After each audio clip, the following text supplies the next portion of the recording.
күн достар, бүгін сіздермен бірге Бекзат. Бүгін мен осындай керемет, жұмсақ әрі дәмді болып пісетін мадлен печеньесін әзірлейтін боламын.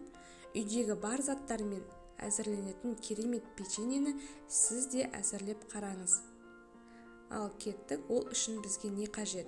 Бізге керегі 3 жұмыртқа, және де қант, сұйық май, ұн, ас соусы және де ванилин қосатын боламын.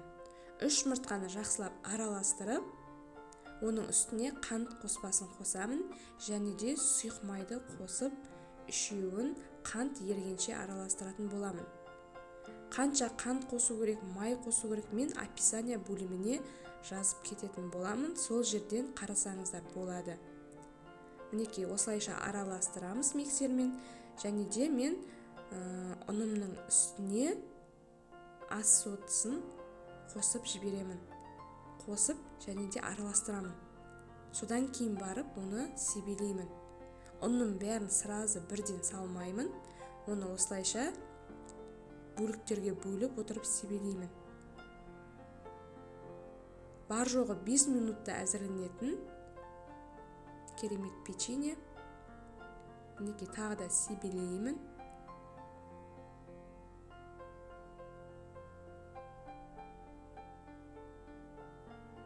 Және де осының үстіне мен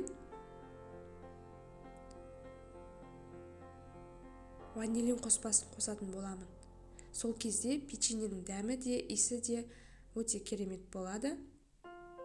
Және де тағы да араластырып аламын. Менің масым қатты сұйық та, немесе қатты қою да болмауы керек. Мінекей осындай орташа болғаны дұрыс.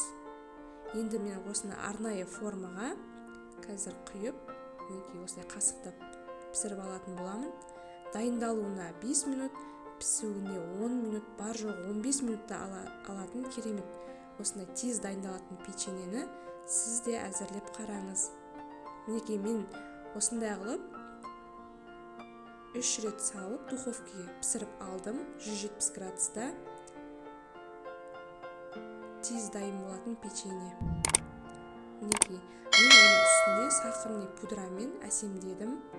Сіздер де жасап қараңыздар, үй іштеріңізді, балдарыңызды осындай тәттілермен қуантыңыздар. Өте керемет. Менің рецептім сіздерге ұнаса, каналыма жазылыңыздар, лайк басыңыздар, және де қоңыраушаның белгісін басыңыздар.